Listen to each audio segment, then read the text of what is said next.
민원련의 미디어 탈곡기.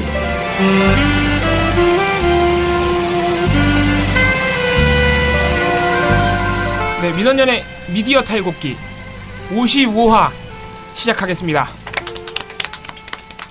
네, 오늘 시작하기에 앞서 조금 슬픈 소식을 먼저 전달해 드려야 될 것 같은데, 일단 오늘 김원경 차장님이 없습니다.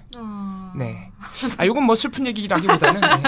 우리 KBS 고대영 사장 고발하러 가셨어요. 네, 멋있는 일인데. 네, 고발해야 될 사람은 고발해야 되니까. 네, 그래서 언론노조와 함께 법원에 강남에 있는 게 중앙지검인가요? 그러죠. 다들 모르시죠? 그런 거 관심 없고 우린 서부지검밖에 몰라. 네, 아무튼 강남에 아마 중앙지검 맞을 걸로 예상이 됩니다. 거기에 고발장 접수하러 가셨습니다. 언론들이 이명박근혜 아바타입니까? 실망입니다. 4차 산업혁명은 이미 우리 곁에 와 있습니다. 민원연은 4차 산업시대를 맞아 언론의 미래만 보고 가겠습니다. 우리나라의 기울어진 언론 지형을 바로잡을 단체 누굽니까? 민원연의 미디어 달곡기.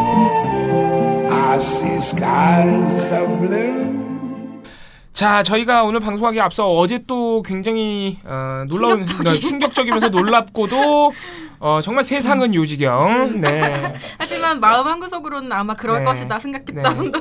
뭐였죠?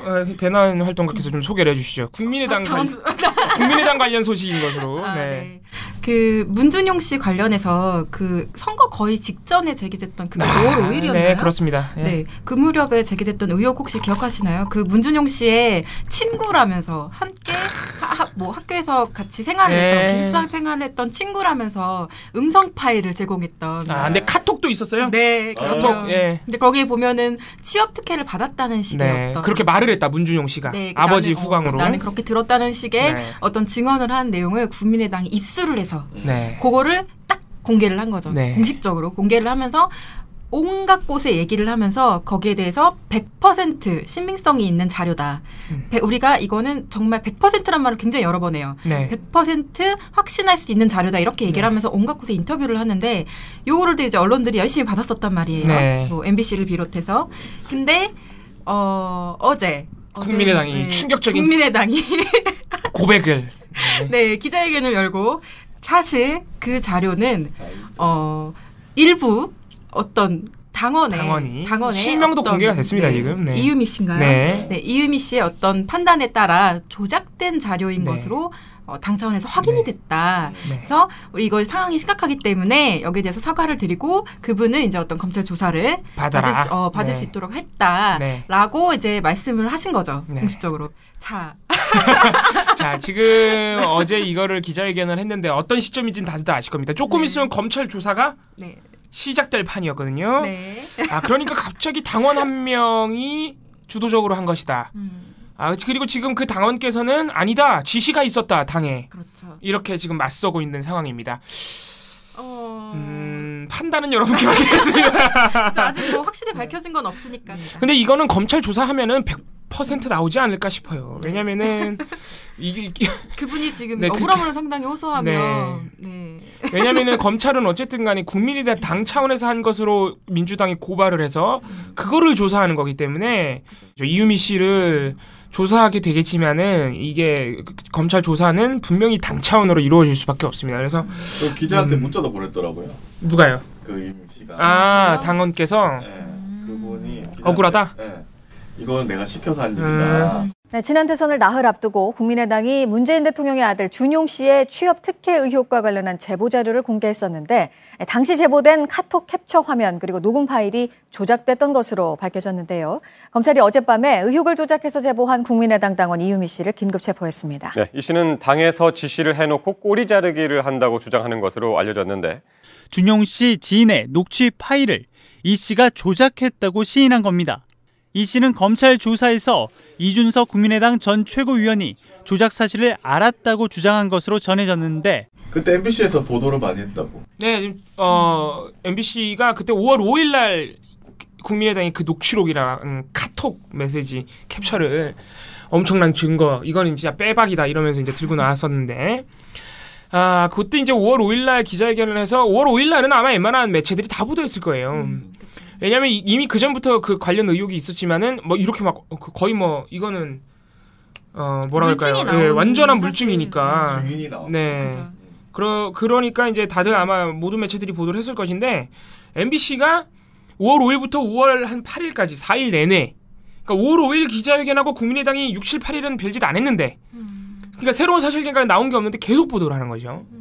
4일 내내 엄청나게 톱 보도로 낸 적도 있어요. 그거를. MBC 뉴스데스크 5월 5일. 문재인 후보 아들 주은용 씨의 특혜 취업 의혹이 다시 논란이 되고 있습니다. 한국고용정보원 취업이 문 후보가 시켜서 한 일이라는 새로운 주장이 나온 건데요. 민주당 측은 흑색 선전이라고 반발했습니다. 류병수 기자입니다. 문 후보가 아들의 취업에 적극 개입했고 주은용 씨가 파슨스 진학을 위한 경력 쌓기용으로 고용정보원에 특혜 취업했던 것이 확인됐다고 국민의당은 주장했습니다.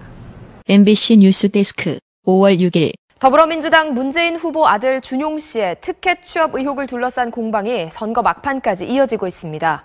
준용 씨 취업에 문 후보가 개입했다는 국민의당의 관련 육성 증언 공개, 문 후보 측은 허위 사실이라며 검찰 고발로 맞섰습니다. 윤지은 기자가 보도합니다. MBC 뉴스데스크 5월 7일. 민주당 그리고 한국당과 국민의당은 오늘도 문재인 후보의 아들 취업 특혜 의혹을 놓고 공방을 이어갔습니다. 이 소식은 육덕수 기자가 보도합니다. 국민의당이 공개한 문 후보가 아들 준용 씨 취업에 적극 개입했다는 취지의 육성 증언을 정면 반박한 것입니다. 이에 국민의당은 해당 육성 증언은 내부 고발자가 준용 씨에게 직접 들었다는 내용을 밝힌 것이라며 맞섰습니다. 대통령 선거 하루 전 5월 8일. 문재인 후보 아들의 특혜 취업 의혹을 둘러싼 공방은 오늘까지도 계속됐습니다. 국민의당이 문 후보의 직접 관련성을 거듭 주장했고, 자유한국당은 문준용 씨를 찾자는 국민 수배령을 내기도 했는데요. 민주당은 가짜뉴스라며 반발했습니다. 류병수 기자입니다. 허위사실 유포로 고발당한 이용주 의원은 문 후보가 직접 특혜 채용에 관여했다는 정황이 복수의 증인들로부터 확인됐다고 거듭 주장했습니다. 그래서 이제 MBC처럼 의도적으로 이제 당시 문재인 후보를 흠집내기 위해서 노력했던 언론들에게는 사실 비판의 여지가 상당히 큽니다. 비판을 피하기가 어렵죠. 네. 왜냐하면 이거는 이제 사실관계를 확인하지도 않고 그렇게 이슈화를 하는 거니까.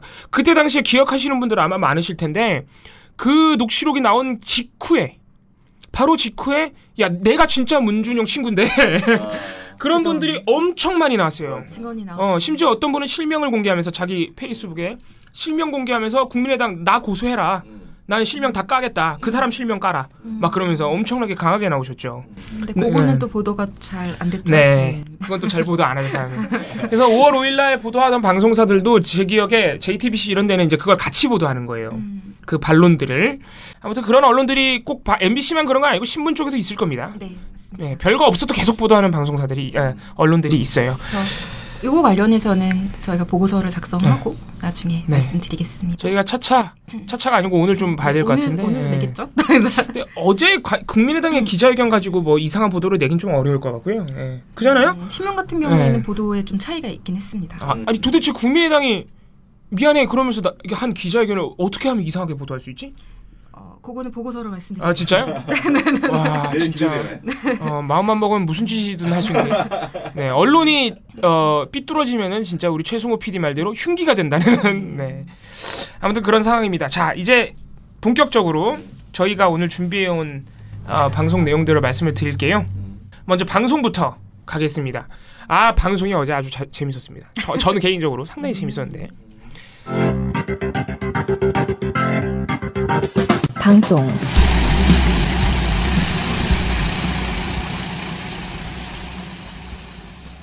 지금 29일 날이죠. 29일로 이제 내일 모레인데 29일로 한미 정상회담이 다가왔습니다. 이틀 앞으로. 이런 상황에서 일부 방송사들이 굉장히 사드 문제를 엄청나게 이슈화시키고 있어요. 자, 근데 이 중요한 점이 뭐냐면은 정상회담 관련해서 한미 양국 실무진이, 그러니까 외교부 실무진이 지금 협의를 끝냈는데 양국 실무진이 공식 의제에 사드가 없다고 확인을 했어요. 사드는 공식 의제 아니다. 특히 우리 청와대가 굉장히 이걸 많이 강조했어요. 하도 난리니까 그 환경 영향 평가 때문에. 그래서 협의가 끝났단 말이에요. 양국 실무진이. 근데 이제 이게 계속 그래도 사드가 걱정된다는 말이 나오는 이유 중에 하나가 뭐냐면은 트럼프 때문이에요. 트럼프가 경로에서? 아니요. 트럼프가 돌발 발언의 도사야. 이분이 그동안 돌발 발언을 너무 많이 했어요. 막 대만 총통이랑 통화하다가 예정이 없던 중국 얘기래.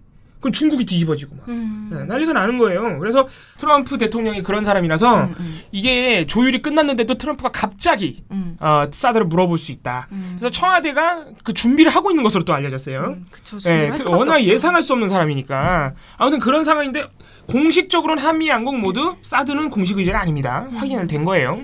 근데 자꾸 이제 일부 방송사들이 보도를 하는데 그 중에서 24일 날, 지난 토요일입니다. TV조선이 아주 재밌는 단독 보도를 냈습니다.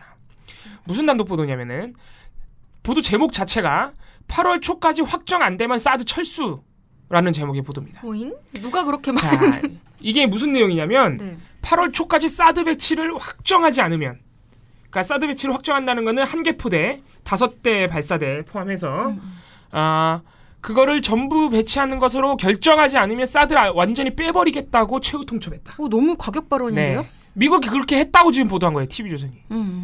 미국 누가요? 미 당국이. 미 당국이? 그런 거 없어. 미 당국. 미 국방당국은 우리 정부가 8월까지 사드 연내 배치를 확정하지 않으면 사드 배치 자체를 철회하는 방안을 검토하는 것으로 알려졌습니다. 그냥 관계자에 따르면. 네. 그 나도 이게, 아무렇게나 말할 수 있게. 나도 한국 한국 관계자야. 우리도 언론 당국자는 아니네. 당국은 관계자. 관계자. 네. 자, 그러면 이게 무슨 보도랑 이어지냐면은 지난 19일에 트럼프가 화났다고 하더라 보도 기억나세요? 네네네네. 경로. 그때 거의 모든 매체가 트럼프 경로를 보도했는데 그 경로한 발언까지 구체적으로 보도한 방송사가 바로 TV조선이에요. TV조선이 그때도 우리 정부 모 관계자에 따르면 트럼프가 막 화를 내면서 차라리 사드 빼라라고 말을 했다고 카더라. 맞아. 이렇게 보도를 했어요. 근데 트럼프 말대로 되면 좋은 거 아닌가? 차라리 빼야 되는 거 아닌가? 자, 지금 이게 19일 보도랑 이 보도랑 완전히 연결되는 보도예요. 이번엔 TV조선이 말을 살짝 바꿨죠. 미 당국이 8월 초까지 사드 배치 결정하지 않으면 사드를 빼겠다고 얘기했다. 19일 날은 트럼프가 차라리 사드 빼라고 했다. TV조선이 계속 반복적으로 굉장히 부실한 근거를 바탕으로 뭔가 미국이 협박하고 있는 것처럼. 뭔가 이거는 미국 언론에서 나올 법한 그런 내용 아닌가요? 네. 언론 플레이 하려고? 네, 미국 언론에서는 그때 트럼프 경로도 마찬가지지만 이런 내용이 보도된 적이 없습니다. 자, 중요한 거는 그럼 TV조선 도대체 뭘 근거로 미국이 이렇게 최후 통첩했다 보도한 걸까? 자, 이번에도 역시 저번에 트럼프 경로는 우리 정부 관계자였죠. 이번에는 미국의 정통한 외국 소식통. 네? 외국 소식통? 네.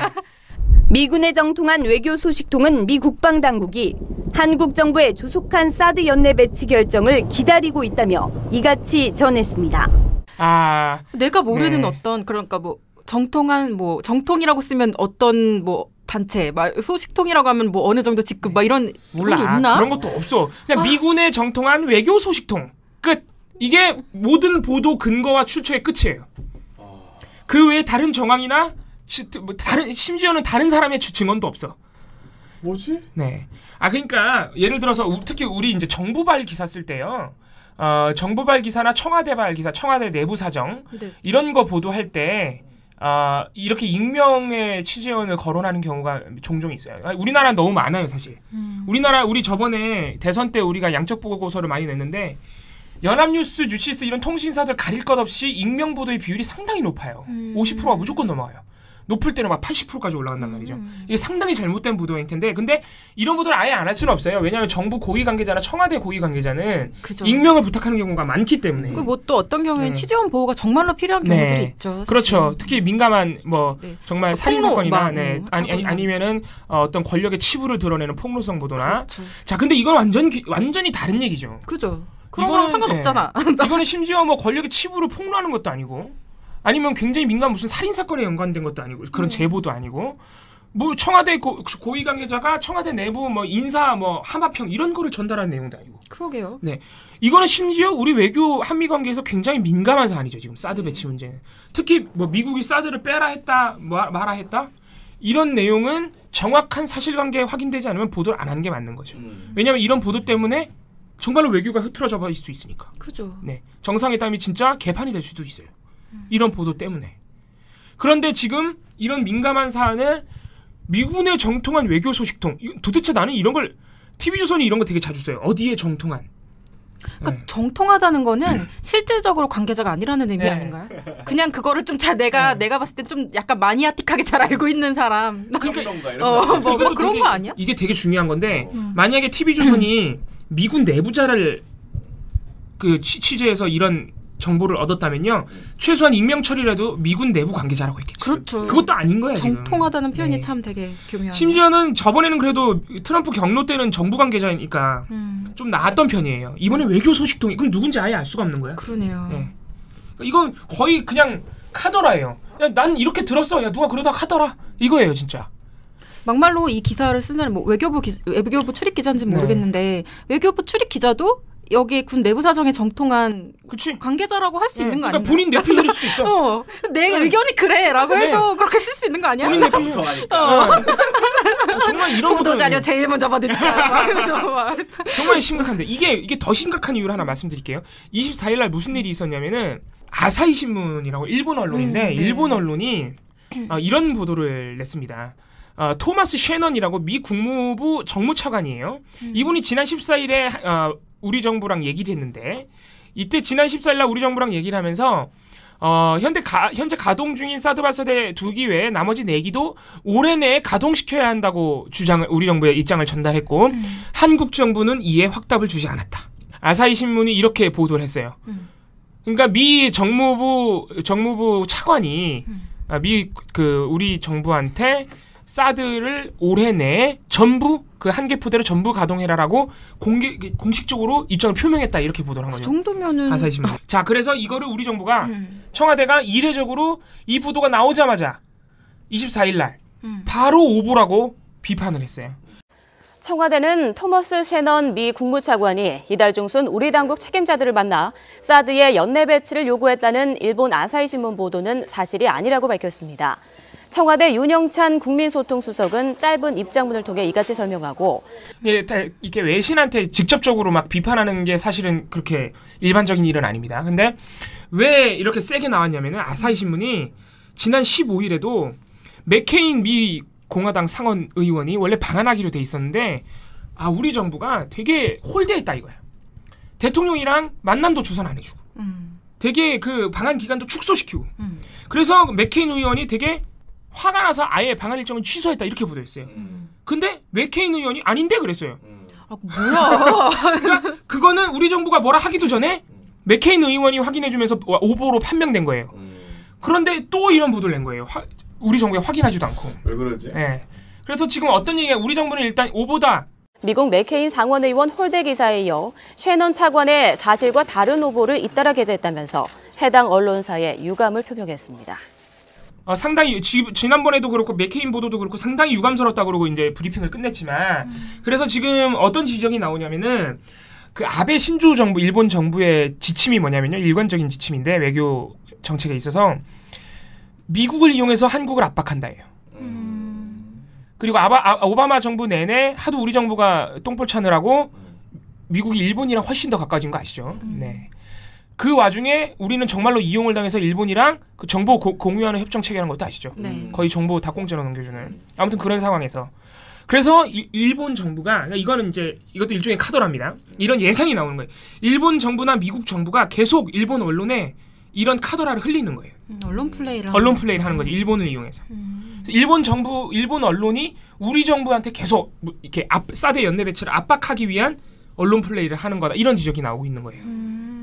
자, 그런데 지금 아사히 신문의 보도 내용이 TV조선 보도랑 거의 흡사하죠. 미국 그 차관이 우리 정부한테 사드를 연내 배치하라고 공식적으로 요구했다. 이거랑 지금 TV조선은 미 당국이 오히려 더 TV조선 추상적으로 표현했죠. 그래도 아사히 신문 마이클 셰넌이라고 실명은 거론했잖아요. 최소한 이렇게 돼야지 뻥이더라도 뻥이더라도 좀 믿을만한 뻥을 쳐야 될 거 아니에요. 멋있네. 그래야지. 그러니까 뻥을 쳐도 이렇게 믿을만한 뻥을 쳐야 돼요. 그리고 누구한테 들었는지 말을 해줘야지. 그 사람한테 아닌지 긴지 확인도 할 수 있는 거고 그 다음 얘기가 되는데. 아사히 신문은 사실은 굉장히 당당한 거야, 뻥을 쳐도. 그러니까 그래 여기서부터 내 피셜이니까 말 안 해. 언론 플레이를 하려면 이렇게 해야 되는 거예요. 그래야 사람들이 믿을 거 아니에요. 근데 TV조선은 그러니까 언론 플레이를 하려고 하는데 내가 딱 봐도 믿을 수가 없어. 뭐 근거가 있어야 믿을 거 아니에요. 이게 셰넌한테 들은 게 아니라고 생각해도 들은 게 아니어도 들었어 이렇게 보더라면 사실상에 나중에 셰넌이 아닌데라고 해도 말 있을 거야 이렇게 막 상상한단 말이지. 물론 저희가 이렇게 말하면 아사히 신문도 잘못한 겁니다. 오보되면 안 돼요. 오보되면 안 되는 겁니다. 그러니까 TV조선이 그만큼 심각한 보도 행태를 보이고 있다 이거예요. TV조선이 미 당국이 우리 정부한테 8월 초까지 심지어는 8월 초까지 사드 배치를 결정하지 않으면 사드를 빼겠다 그랬다. 그러니까 TV조선은 더 세졌죠. 아사히 신문보다. 수위는 올라가면서 근거는 더 흐릿해졌어요. 거의 아사히 신문이랑 비슷한 보도를 낸 거니까 아사히 신문이 오보라는 우리 정부 입장이 나온 날 자기네가 또 이런 단독 보도를 낸 거예요. 더 멋있는 건 지금 이 단독 보도에서 뭐라고 하냐면은 자기네가 그렇게 주장을 한 다음에 오늘 아사히 신문도 일본 아사히 신문도 토마스 셰넌 미 국무부 정무차관이 지난 14일 우리 정부에 현재 가동 중인 사드 발사대 2기 외 나머지 4기도 올해 내 가동시켜야 한다는 입장을 전달했다고 오늘 보도했습니다. 자기네 이 단독 보도의 근거로 청와대가 오보라는 아사히 신문 보도를 갖다 붙인 거예요. 오보를 인용한 오보죠. 대단하지 않아요? 진짜? 대담한데? 대단해요 진짜. 아니 그날 청와대가 오보라 그랬는데 그거를 근거로 갖다 붙인 거야 자기네 보도에. 이건 거의 방송사 내부에 인터넷이 잘 안 되나 봐요. 소식에 그러니까. 잘.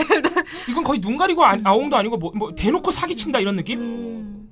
물론 청와대가 그걸 오보라고 했다는 걸 보도를 안 한 건 아니에요. 요 바로 다음 보도에 그게 나와. 이게 더 웃겨요. 그러면 안 되지. 이거를 분리하면 안 되지. 이걸 더 웃겨. 그러니까 이거를 그 전 보도에서 근거로 붙이면 안 되는 거예요, 애초에. 그치. 예.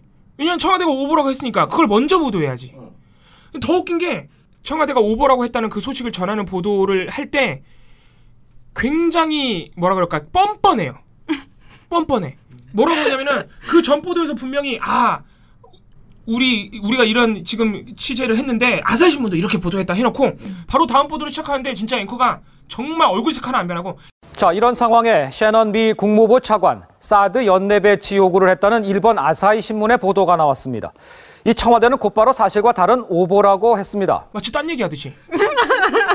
진짜 약간 이상해요 진짜. 계속 다시 봤어. 네, 만약에 그런 친구라면 사귀고 싶지 않아요. 진짜 제가 의심을 했어요. 싫어. 제가 뉴스를 계속 다시 본 게 혹시 다른 보도 얘기하는 건가? 아사히 신문이 다른 보도를 했나? 이상한 사람들이야 진짜. 이건 진짜 잘못된 보도 행태예요 진짜. 이러면 안 돼. 내가 볼 땐 신문은 이런 뻥을 못 쳐요. 신문은 왜냐면 지면에 연속적으로 이렇게 보도가 되니까. 방송은 화면이 그러니까 한 보도 끝나면 화면이 하나가 약간 하나의 드라마가 끝나는 느낌이잖아요. 그러니까 약간 장난을 치는 거야. 다른 보도 얘기하듯이. 그죠. 뭐 예를 들면 아사히 이 신문 관련된 얘기를 뭐 5면에다 하고 7면 8면에다가 그 다른 얘기를 쓰진 않으니까요. 네, 그렇게 하기 어려워요. 근처에다 신문은. 배치를 어쩔 수 없이. 왜냐면 예를 들면 그러니까 신문은 어떤 거냐면요. 신문이 TV조선처럼 하면은 바로 들키는 게 예를 들어서 5면에서 자기네 보도의 근거로 아사히 신문을 썼어. 다음 장 넘겨보는데 아사히 신문이 아사히 신문 보도가 오보래. 그럼요 독자들은 하고 한 장만 넘겨보면 한 장만 다시 앞으로 넘겨보면 돼. 얘네들 미쳤네 그럼 돼. 방송은 뉴스를 보면서 그렇게 할 수가 없어요. 그죠. 사실. 그렇잖아요. 내가 앞으로 돌려볼 수가 없잖아. 이게 굉장히 잘못된 보도 행태예요. 자, 또 한 가지. 여기서 끝나지가 않아. TV조선의 드라마는 여기서 끝나지가 않아. 자, 대야 드라마인데? TV조선이 24일날 이런 보도를 했죠. 이걸 누가 좋아했을까요? 자유한국당이 좋아합니다. 자유한국당이 곧바로 브리핑을 합니다. 브리핑을 하면서 뭐라고 하냐면은 TV조선에서 이런 보도가 나왔다. TV조선이라고 언급하진 않죠. 보통 정당들이. 언론에서 이런 보도가 나왔다. 이런 보도에 따르면 아사히 신문이 오보라는 청와대의 해명은 뻥일 수가 있다. 뻥일 수가 있다? 네. 거짓일 수 있다. 진짜 너무 웃기죠. 그러니까 아사히 신문하고 TV조선 보도가 비슷하잖아요. 그러니까 이거 봐라 우리 언론에서도 이런 보도를 내지 않느냐. 근데 우리 언론은 그거 받아 쓴 건데? 그러니까 되게 웃기죠. TV조선은 아사히 신문을 근거로 댔단 말이에요. 아사히 신문 오보라는데. 근데 자유한국당은 또 그거 봐라 아사히 신문이 오보라는 건 청와대의 뻥이야 이렇게 하고 있는 거예요. 이게 무슨 바보들의 행진도 아니고. 정신이 혼미해지네요. 되게 악순환이 고리가 펼쳐지고 있어요. 오보 하나로. 네, 이거 더 웃긴 게 자유한국당 이렇게 주장했죠. TV조선이 그걸 또 받았어. 자유한국당이 이렇게 반응했다고? 네. 어머. 브라보.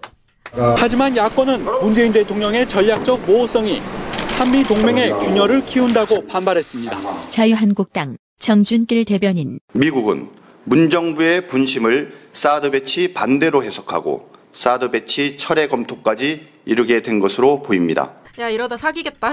진짜. 이건 진짜 약간 진짜 정신이 혼미해지는 경향. 이거를 보고서에 정리하는 제가 너무 힘들었어요. 그러니까 이걸 계속 똑같은 얘기가 이렇게 계속 돌고 돌죠. 그러니까 똑같은 얘기를 내가 계속 쓰고 있으니까 내가 뭘 쓰고 있는지 까먹어. 이걸 자유한국당이 한 거야? TV조선이 한 거야? 진짜 나빴어 진짜. 자유한국당 너무 TV조선만 보지 말고 다른 방송도 제발 봐주세요. 진짜 세상은 넓습니다. 충격적인 진짜 보도입니다. 진짜 가만히 있어도 그냥 계속 성명과 보도가 계속 왔다 갔다 하는 서로 주고받고. 그러니까 이거 거의 호접 지몽 수준이에요. 내가 자유한국당인지 내가 TV조선인지 대단한 사람들이야 진짜. 기관지도 아니고. 정말 노라일체입니다. 아무튼간에 근데 이러시면 안 됩니다. 국민들은 바보가 아니에요. 특히 TV조선 뉴스 요새 시청률 1% 나오면 잘 나오는 거 아시죠? 이런 식으로 보도하면 누가 봅니까 뉴스를? 진짜 대박이다. 야 그렇게 매일 단독을 쏟아내는데 1%면 단독을 이런 식으로 쏟아내면 나도 단독하겠다 나도. 우리 보고서 맨날 단독 붙여서 우리 맨날 단독이야 그럼. 왜냐면 TV조선 아무도 안 보거든. 이거 나만 보거든. 맨날 단독이야 나는. 내 보고서가 요새 인기가 없어요. TV조선 아무도 안 봐서. 이 부분은 제가 개인적으로 6개월에 한 번씩 건강검진 해줘야 된다고 생각합니다. CT 촬영 막. 아무튼간에 이러시면 안 됩니다. 정말 곤란합니다. 네. 심지어 조선일보도 아직까지는 TV조선 보도를 안 받았은 것 같아요. 어제까지는 안 받았은 것 같아요. 일단 오늘 지면을 볼 텐데요. 어제까지는 안 쓴 것 같아요. 일단 이거에 대해서 직접적으로 그렇게 부끄러운 줄 아세요? 근데 조선일보도 아까 TV조선 관련해서 지적했던 사안과 아주 유사한 행태를 보이는 기사가 하나 나왔습니다. 아까 이제 그 청와대에서 반박했던 아사히 신문 관련된 보도 그 핵심이 사실 반박의 핵심은 이거죠. 토마스 셰넌 미 국무차관이 이달 중 우리 당국 책임자를 만나서 사드의 연내 배치를 요구했다는 보도는 사실이 아니다. 맞아요. 이게 어쨌든 핵심인 거예요. 청와대 그런 요구를 한 반박이. 적이 없다 이거예요. 근데 조선일보가 이걸 또 반박하는 보도를 지면에 낸 거죠. 아까 보여줬던 그 기사인데 제목이 미 그리고 큰 따옴표로 북한이 사드 환경평가 1년 기다렸다가 도발하나 라고 한 거죠. 그러니까 미국의 누군가가 이렇게 말했다라는 걸 보여주는 기사인 거예요. 누가? 자, 그 사람을 한번 말씀드릴 텐데요. 네, 기사 첫 단락에는 이렇게 얘기를 합니다. 청와대가 24일 사드 논란과 관련한 일본 언론 보도에 발끈했다. 근데 본지 취재 결과 미국은 최근 셰넌 차관이 아닌 다른 외교 경로를 통해 우리 측에 올해 안에 전체 사드 포대가 전개되는 것이 좋겠다는 입장을 전달한 것으로 확인됐다. 라고 말하면서 그 주장의 근거로 누가 나오냐면 한미 간 소통에 정통한 한 관계자가 뭐라고요? 다시 못 들었어. 끝까지 못 들었어. 한미 간 소통에 정통한 관계자. 뭐야 이거는 한미 간 소통에 정통한 관계자는 뭐야? 이거는 제가 볼 때 영어를 좀 잘한 토익 800점이 넘는. 나는 TV조선의 정통한 고위 관계자다. 결과적으로는 다른 외교 경로가 누군지는 잘 몰라요. 이거 TV조선 단독보다랑 똑같네. 네. 그럼 약간 TV조선이랑 조선일보랑 양동작전이네. 다른 보도로. 네, 약간 결이 다른 내용으로 이렇게 이쪽은 청와대의 그 주장을 반박하는데 조금 더 심혈을 기울이고 있는 건데. 미국이 그렇게 얘기했다는 거잖아. 미국이 그죠. 압박했다는 미국 거잖아. 측에서 그렇게 얘기를 한 거죠. 한미 간 소통에 정통한 한 관계자. 여러 명 아니야. 한 관계자. 그러면 이것도 되게 이상해. 정부 관계자도 아니잖아.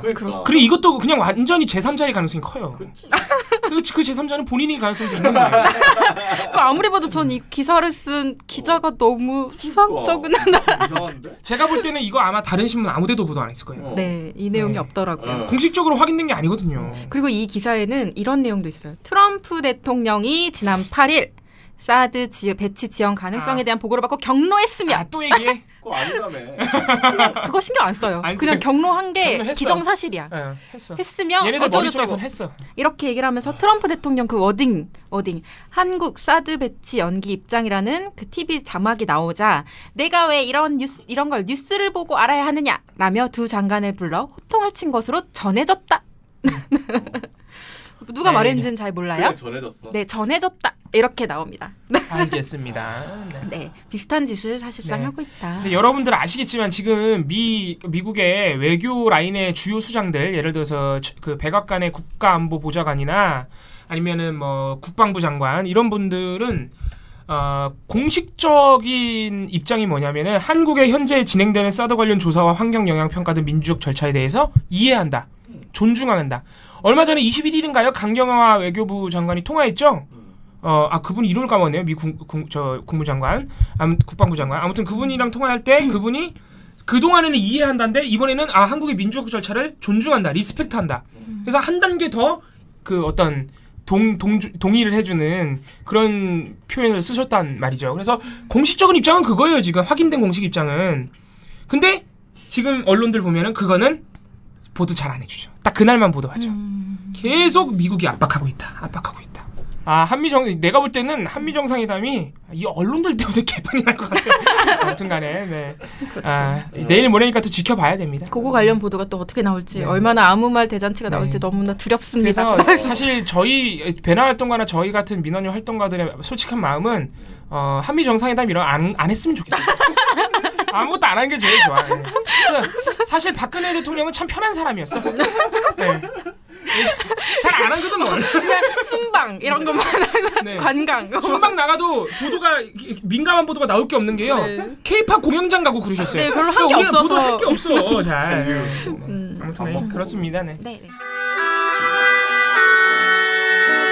시민이 단결만 하면 언론 적폐 세력 무조건 이깁니다. 왜 종편이라고 하는가 하면 종일 편파방송만 한다고 종편입니다. 종일 편파방송이 내 욕이나 하고 엉터리 여론조사 발표나 하고 그래갖고 국민 여론을 오도를 하고 종편이 그 4개 중에 2개는 없애버리고 모든 언론 세탁기 이어서 한번 돌리겠습니다. 아니죠. 우리는 민원연의 미디어 탈곡기에 넣고 확 돌리겠습니다. 민원연의 미디어 탈곡기. Порой, что солдаты. 신문. 자, 지금 다들 아실지 모르겠지만 이번 달 30일로 민주노총이 오는 30일 사회적 총파업을 예고하는 등 노동계가 잇따라 총파업을 선언하고 있습니다. 전국 학교 비정규직 연대회의는 오늘 민주노총 대회의실에서 정규직과의 차별 철폐 등을 요구하는 총파업을 30일에 실시한다고 밝혔습니다. 건설 노조조합원 5천여 명도 건설 현장의 불법 하도급 근절과 건설 노동자의 고용 대책 등을 주장하고 있습니다. 뭘 주장하는 총파업이냐면 일단 최저임금 1만 원, 비정규직 철폐, 그리고 노조할 권리 보장, 그리고 재벌 개혁, 요건 촛불 의제였죠. 그리고 적폐 청산 등 촛불 의제 실현과 사회적 약자인 취약계층 노동자들의 목소리를 전한다라는 어떤 명분으로 준비된 그런 사회적 총파업입니다. 근데 지금 6월 한 달 들어서 사회적 총파업에 대한 어떤 굉장히 비난하는 보도들이 정말 심각한 수준입니다. 그러니까 웬만하면, 그러니까 늘 사실 노조에 대한 비판이나 공격은 늘 있어왔기 때문에 어지간한 수위면은 보통 그냥 이제 넘어가는 편이거든요. 그러면 물론 안 되지만, 근데 이번에는 도저히 이건 안 되겠다. 총파업 이전에 보고서가 나와야 될 것 같아서 좀 살펴보았습니다. 일단 6월 1일부터 26일까지 한 달 내내 했다니. 한 달 내내 관련 보도량, 그러니까 민주노총의 사회적 총파업을 직접적으로 언급한 30일 총파업을 30일 총파업을 아주 직접적으로 언급한 보도가 어디가 제일 많았을까요? 조선일보가 제일 많을 것 같은데요, 제 느낌엔. 조선일보가 제일 조선일보. 많이, 조선일보가 제일 많이 깠어요. 맞아요. 네. 조선일보가 제일 많은데 보도량이 14건입니다. 자, 자, 14건이고요. 동아일보는 9건, 그리고 중앙일보 대부분의 사안에 대해서 사실 중앙일보는 미보도 입장을 취하고 있죠. 거의 단신 처리를 하거나. 근데 달인. 요것도 사설 포함해서 4건 보도를 냅니다. 중앙일보 자, 몇 개 안 했네. 경향한겨레는 요거 관련해서 각각 한 건씩만 보도를 합니다. 소개를 그냥 했을 것 같은데. 그죠. 사회적 총파업이 예고되어 있다. 네. 이 정도의 보도였고요. 한국일보도 2건 정도의 보도에서 언급을 했는데요. 자, 14건 거의 이틀에 한 건씩 나온 거예요. 그죠. 아직 하지도 않았는데. 그냥 하루에 한 번, 그러니까 이틀에 한 번씩 계속 민주노총 총파업 얘기를 한 거야. 근데 칭찬을 했을까요? 여러분. MBC가 문준영 보도하는 것처럼. 네. 칭찬했을까요? 어떤 논조였는지 사설 4건 있거든요. 그러니까 조선일보가 관련 보도 사설을 4건을 냈는데요. 이 사설은 약간 공식이 있습니다. 공식? 네. 일단 빚쟁이 얘기하지 않았을까? 일단 맨 처음 시작은 다 달라. 그러니까 매번 민주노총이 뭘 하기만 하면 그 사안을 시작을 해서 뭐 천막을 텐트를 쳤다. 아니면 뭐 대사관을 둘러쌌다라든가 뭐 그냥 처음 시작 빌미는 다 다른데 그 다음에는 사회적 총파업을 하려고 한다. 그러면서 급여도 많이 받는데 얘네는 이미 너네가 기득권이다. 근데도 그 얘기 이렇게 좀 그만해라. 빚독촉을 한다. 요 얘기로 공식을 가는 거죠. 빚독촉은 하는구나 결국. 네, 결국 합니다. 사설 제목을 먼저 말씀드릴게요.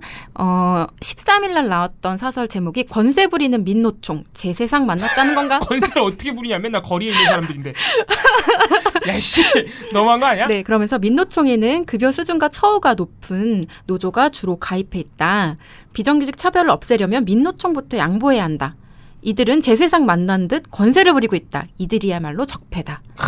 라고 얘기를 하고 있습니다. 자, 그 다음에 나온 22일 날 나온 사설 제목은 특권 집단 민노총의 기득권과의 전쟁. 이것도 심상치 않죠.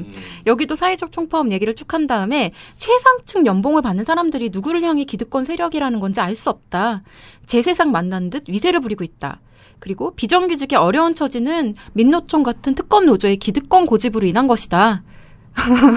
이것이 기득권이다 적폐가 아니면 무엇인가 이런 얘기를 하고 있고요. 민주노총에 얼마나 많은 비정규직 노조가 포함되어 있는지 잘 모르는 것 같은데요. 네. 그리고 또 24일 날 사설이 나왔는데요. 청와대 앞길 연단이 민노총 농성 천막부터 섰다. 이거는 이제 민주노총 산하 금속노조 조합원들이 청와대 인근도로 그 인도에 천막을 설치하고 있는데요. 그걸 비난하는 내용입니다. 근데 이것도 그 얘기를 이렇게 좀 하다가 또 민노총은 30일 사회적 총파업이라는 걸 하겠다고 으름장을 놓고 있는 중이다. 이러면서 정부 출범에 도움을 줬으니 빚을 갚으라고 노골적으로 요구하고 있다. 우리 사회의 대표적 기득권 집단인 민노총은 물러설 수 없는 전쟁이 시작됐다는 황당한 말까지 하며 정부와 국민을 겁주고 있다. 이렇게 얘기하고 있습니다. 있대. 네. 자, 26일 날 나온 사설은 약간 좀 공식이 달라요. 제목이 한국 대사관이 시위대에 포위되면 어떻겠나. 네, 요거는 공식에서 약간 벗어나는 이유가 미국에 대한 어떤 걱정이 너무 앞섰기 때문이에요. 그거구나. 사드 때문에 저 포위 시위했을 때. 그러니까 이게 그 포위한 거에 포위를 했는데 그러면 미국이 얼마나 기분 나빠하겠니? 라는 우려를 표한 사설인데요. 내용이 이거예요. 한반도 전쟁 억지와 평화 유지의 핵심 역할을 하는 유일한 동맹국의 대사관을 포위했다. 아무리 극단적인 생각과 행동을 하는 사람들이 망동이라고 해도 미국 사람들이 이 행태를 어떻게 볼지 걱정하지 않을 수 없다. 만약 워싱턴이나 도쿄의 우리 대사관이 미국이나 일본 사람들에 의해 포위당하는 일이 일어난다면 우리는 그것을 어떻게 생각하겠나. 야, 그런 거나 좀 보도해주라. 그런 게 만약 보도되면 이게 궁금하겠죠. 우리나라가 뭐 했지? 뭐 잘못했지? 뭐였지? 무슨 일이 있었지? 사람들이 왜 그랬을까? 이걸 궁금해하지. 일본이랑 수교를 끊어야 돼. 이렇게 생각하지 않죠? 네. 굉장히. 그리고 미국 백악관 같은 경우에는요. 거의 맨날 그 앞에서 시위가 있어요. 진짜. 그 앞에서 시위를 하고 나는 건 뭐 그냥 자연스러운 일이에요. 자연스러운 일이죠. 근데 이렇게 미국 걱정을 하면서도 사설 말미에는 뭐라고 해주냐? 민노총은 사회적 총파업 기간을 설정하고 대규모 집회를 열 예정이라고 한다. 그 얘기 안 하면 하면서 총파업에 대한 걱정과 우려와 비난을 쏟아냈습니다. 근데 사설 외 기사에서도 이런 일들이 반복이 됐는데요. 사설에서는 이렇게 아주 직접적으로 얘기를 했다면 그렇죠. 그 외 기사에서는 어떤 식으로 얘기를 하냐면 파업으로 인해서 피해가 일어나는 것들에 대한 그런 것들 사례를 좀 부각을 하는 경향이 있었어요. 먼저 보면은 팔면봉 그 일면에 있는 조그맣게 써 있는 팔면봉 있죠. 거기에서는 재작년 탄압 뚫고 총파업 외치던 민노총 위원장 이번엔 적폐청산 총파업 옥중서신 힘자랑도 여러 가지 야, 그게 어떻게 힘자랑이야? 감옥에 있는 사람인데. 그러니까 잘 이해가 안 되죠. 힘이 있으면 야, 힘이 있는 단체의 수장이면 절대 감옥에 옥중 서신을 쓰지 않아요, 여러분. 벌써 나와 있겠지. 우병우처럼 불교. 절대 안 들어가, 절대. 그리고 그 외에도 뭐 촛불 대가 받겠다는 민노총 징기스칸 속도전으로 밀어붙이자 뭐 이런 얘기들을 하는데요. 그 외에 주로 이제 피해 사항을 얘기하는 게 교통 피해, 출퇴근길 이제 사람들 피해 이런 것들을 좀 부각하기도 하는데 그 외에 좀 눈에 띄는 보도가 있는데요. 그 전교조, 그러니까 민주노총 산하 어떤 교육 공무원들이 이번 총파업에 참여하기 위해서 단축 수업을 하기로 했어요. 30일 날. 그러니까 오후 3시까지 원래는 수업을 해야 되는데 그러니까 4교시까지만 하고 점심 전에 끝나고 조금 일찍 간다. 그렇게 됐는데요. 그거를 지금 조선일보가 어떻게 보도하고 있냐면 민노총 총파업 갑니다. 이거는 큰 따옴표 안에 들어있어요. 가정통신문 돌린 학교. 미리 알려야지 그럼 어떡하니. 그러니까요. 단축 수업 할 건데 미리 알려야지. 알리지 말고 안 하면 너네 또 욕할 거잖아. 안 얘기를 알렸다고. 하면서 지금 요새 그거 아세요? 포남초등학교라는 학교에서 요거 좀 단축 수업을 하는데 그게 이제 노동자로서의 권리, 사람답게 살 권리를 위해서 나가는 것이다. 이해를 부탁드린다라고 그 말씀을 드려서 그게 이제 약간 미담처럼 돌고 있는데 그 사례를 이제 조선일보는 굉장히 심각한 문제 사례인 것처럼 얘기를 하고 있는 거예요. 왜일까? 그러니까 핵심 논리는 이거예요. 애들 교육권은 어떻게 된 거냐. 왜 그렇게 일찍 보내냐. 애들 그 맞벌이 부모들은 얼마나 힘들겠냐. 그래서 가정통신문 보이는 거야. 3시간이나 일찍 애들 집에 보내면 어떡할 거야. 이 얘기를 하고 있는 거예요. 진짜 하루 단축 수업하는데 아주 난리구나. 24시간도 아니고 3시간 정도. 굳이 따지자면 그 정도 그냥 먼저 보내고 미리 사전 양해까지 구했는데 그것도 못 견디겠다는 거예요.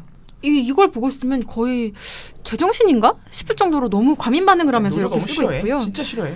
동아일보랑 중앙일보도 거의 똑같은 보도를 내고 있어서 이건 말씀드리지 않을게요. 보도량만 차이가 나는 거예요. 네, 보도량만 차이 나고 논조는 완전히 그냥 판박이다. 그렇게 말씀드릴 수 있겠어요. 근데 사실 요새 민주노총 파업과 관련해서 이런 얘기들이 많이 나오죠. 이렇게 좀 점잖게 말씀하시는 분들은 정부가 바뀌었고 또 정부가 좀 기다려달라고 말을 했는데 왜 이렇게 자꾸 나서서 이렇게 압박을 하냐. 너네 정말 그거는 이거 너무한 좀 거다. 보기 안 좋다. 이렇게 말씀하시는 쪽이 있고 아예 뭐 조선일보처럼 약간 체면 이런 걸 다 집어 던지고 미쳐는 안 뛴다 이거죠. 민주노총 뭐 너네는 기득권이기 때문에 적폐기 때문에 너네부터 없어져야 돼라는 주장을 하는 그 요구까지 해서 정말 온갖 비난이 쏟아지고 있어요. 근데 사실 이런 생각의 기반에는 그런 게 있죠. 그러니까 파업은 총파업이나 이런 거 자체가 약간 그냥 파괴 행위야. 약간 어깃장 놓는 행위야. 라는 어떤 기본 생각이 있는 거고 또 하나는 노조는 사실 정부하고는 분리되어 있는 어떤 견제도 하고 협력할 수 있는 별도의 독립단체잖아요. 근데 뭔가 정부가 뭘 주면은 그거를 받기만 하면 되는 존재인 수동적인. 그렇죠.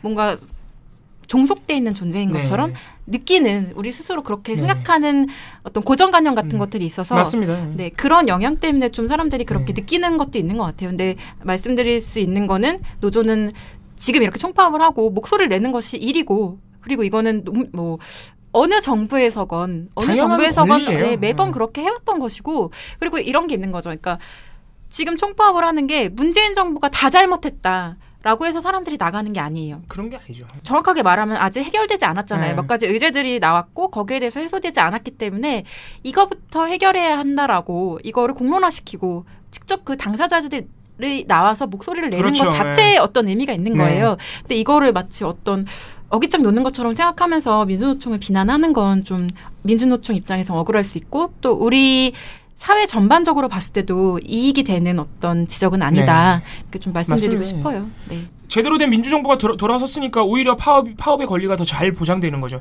그런 모습이 오히려 더 보기 좋은 겁니다. 그리고 또 파업을 하고 뭐 이렇게 집회를 했을 때 평화롭게 서로의 의사를 확인하는 그 과정 절차가 또 잘 진행이 된다면 그게 또 민주주의에 좀 잘 구성되는 한 면모일 수 있죠. 그리고 노동자들은 사실 문재인 대통령한테 직접적으로 요구할 수 있는 창구가 없습니다. 파업 외에는. 그죠.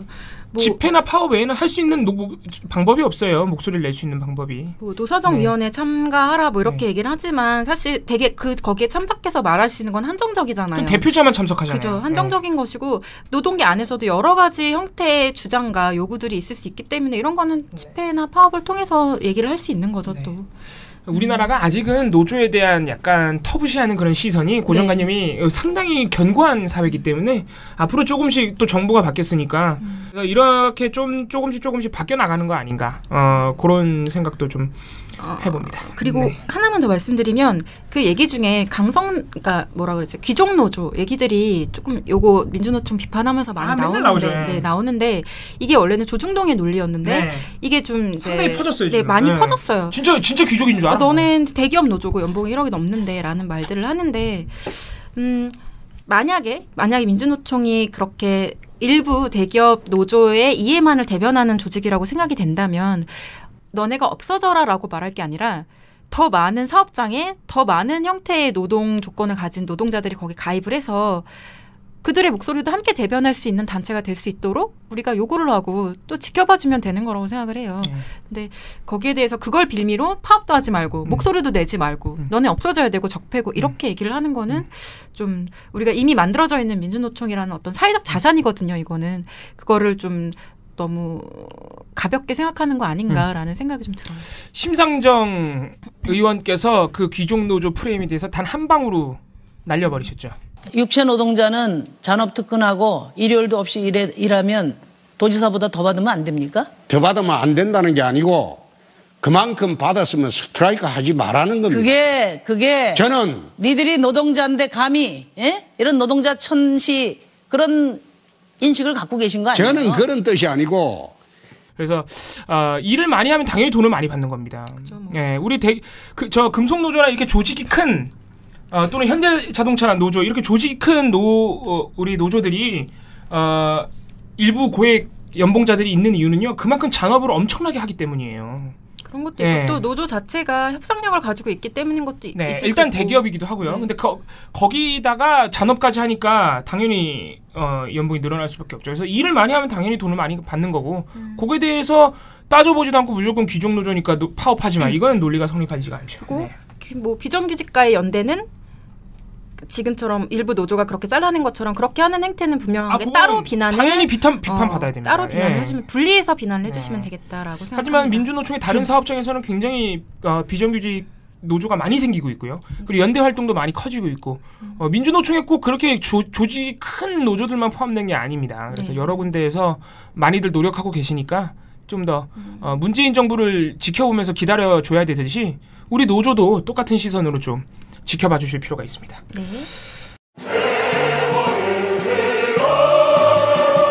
적폐 청산 가운데 가장 중요한 분야 중에 하나가 저는 언론 적폐라고 생각합니다.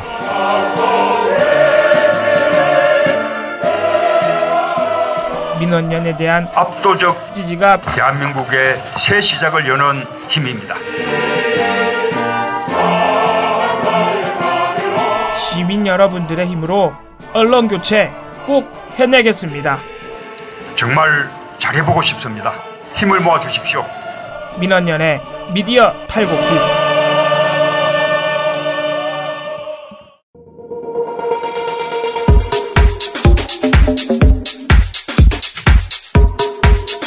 종편.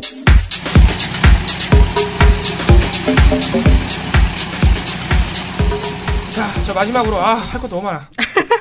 마지막으로 종편을 우리 김원경 처장님께서 저한테 토스하고 가신 종편을 살짝 간단하게 말씀드릴게요. 이게 안 하려고 그랬는데 저는 짜증나서 해야겠어요. MBN 황교안 띄우기입니다. 황교안은 왜 띄울까요? 갑자기 지금 이 시점에 지금 종편들이 띄우고 있는데 내년 지방선거를 앞두고 서울시장 후보로 지금 하마평에 오른 황교안 총리를 박원순의 대항마로서 띄우고 있는 겁니다. 아니 이게 하마평에 오른다는 것 자체가 너무 충격적인. 6월 21일 MBN 뉴스 앤 이슈 김은혜 진행자. 늘 긍정도 부정도 하지 않는 특유의 화법으로 색소폰을 연주하면서 주부층의 여론에 호소할 수 있는 감성도 보유하면서도요. 논리적으로 통진단 해산에 있어서 큰 역할을 했던 그 황교안 전 총리 아니겠습니까? 늘 긍정도 부정도 하지 않는 특유의 화법으로 색소폰을 연주하면서 주부층 여론에 호소할 수 있는 감성을 보유하고 있다. 잠깐만. 어디서부터 잘못된 건지. 잠깐. 나 이분이 어떻게 기자를 했는지 놀라울 따름이에요. 다시 한번. 늘 긍정도 부정도 하지 않는 특유의 화법으로 색소폰을 연주하면서 문장이 일단 이상해야 돼요. 아니 긍정도 부정도 하지 않는 화법으로 색소폰을 연주했다고. 네. 화법으로. 네. 야 이거 뭐 대단하신 분이야. 그러면 누가 막 오늘 뭐 가실 거예요? 그러면 대답 안 하고 색소폰으로 뿡 거리의 시인이지. 네. 야 그럼 이혼이야. 나 진짜 이혼할 거야 그러면. 네. 그래서 주부 측 여론에 호소할 수 있대요. 무슨 말 하는 거야? 주부를 지금 얼마나 우습게 보고 있는지 이거 여혐입니다. 여혐이네요. 이 다음 말이 더 웃긴데 네. 주부 측 여론에 호소할 수 있는 감성도 보유하고 있어서 네. 논리적으로 통진당 해산에 있어서 큰 역할을 했던 그런 총리다. 야, 와, 진짜. 통진당 해산이야말로 감정적. 제가 처음부터 끝까지 다시 읽어드릴게요. 대박이죠.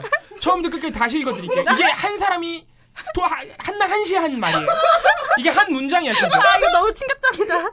늘 긍정도 부정도 하지 않는 특유의 화법으로 색소폰을 연주하면서 주부층의 여론에 호소할 수 있는 감성도 보유하면서도요.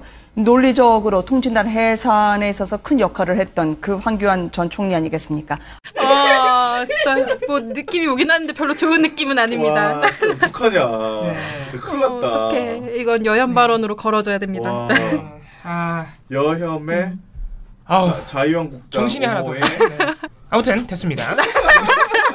대단하신 말씀을 하셔가지고. 네. 근데 MBN이 6월 24일 날 하루 종일 아니고 이 방송 내내 황교안 총리가 2012년에 색소폰 연주를 하는 그 영상을 계속 보여줬대요. 아니 색소폰 연주 왜 이렇게 집착하는 거예요? 왜냐면은 특유의 화법으로 색소폰을 그러니까 만난 사람들이 다 되게 충격적으로 받아들인 거야. 총리님한테 말 걸면 자꾸 특유의 화법으로 색소폰을 연주하는 장면을 MBN 뉴스 와이드가 계속 보여줬다고 합니다. 미치겠다. 더 웃긴 거는 이렇게 특유의 화법으로 색소폰 연주하는 영상을 보여준 다음에 황 총리가 기자들한테 어이구 조심하세요 다칩니다라고 이렇게 젠틀하게 말해주는 모습을 덧붙여서 특유의 화법으로 색소폰 연주하고 친절한 황교안 총리.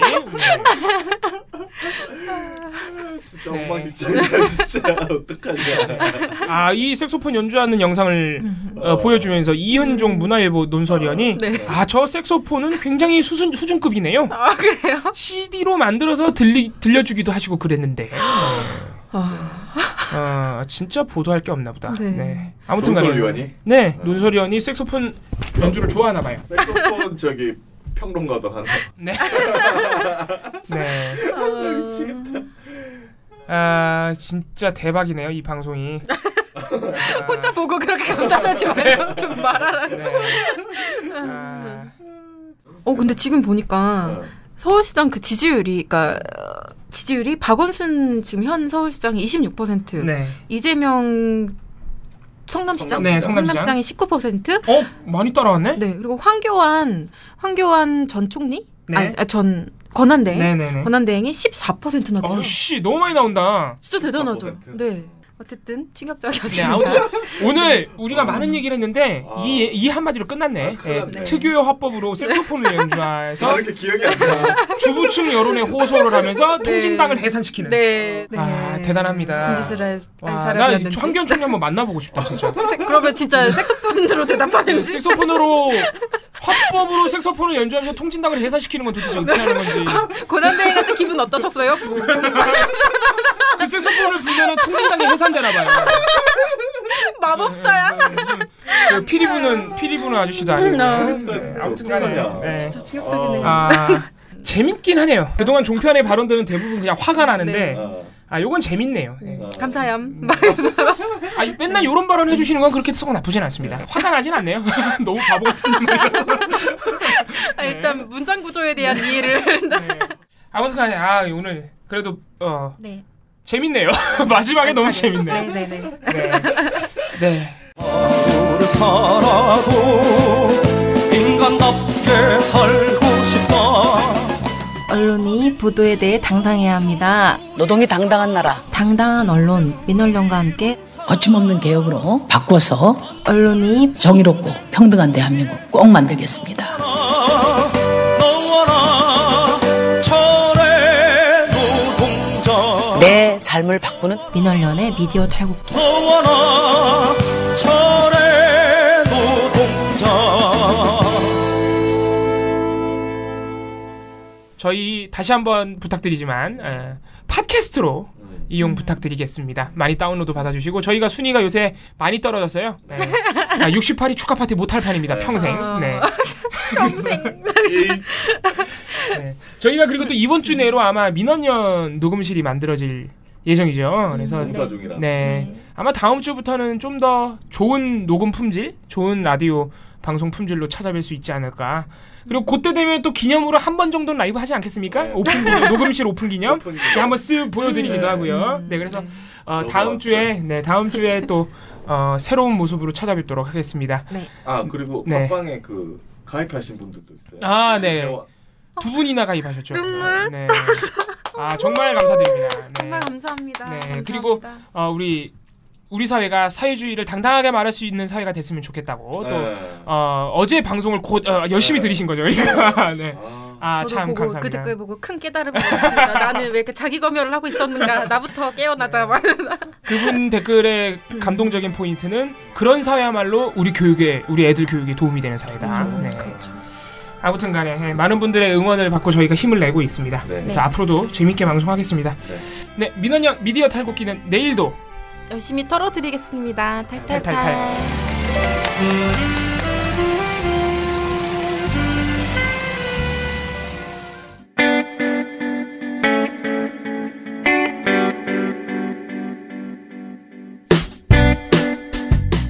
안녕하세요. 민원연의 이봉우 활동가입니다.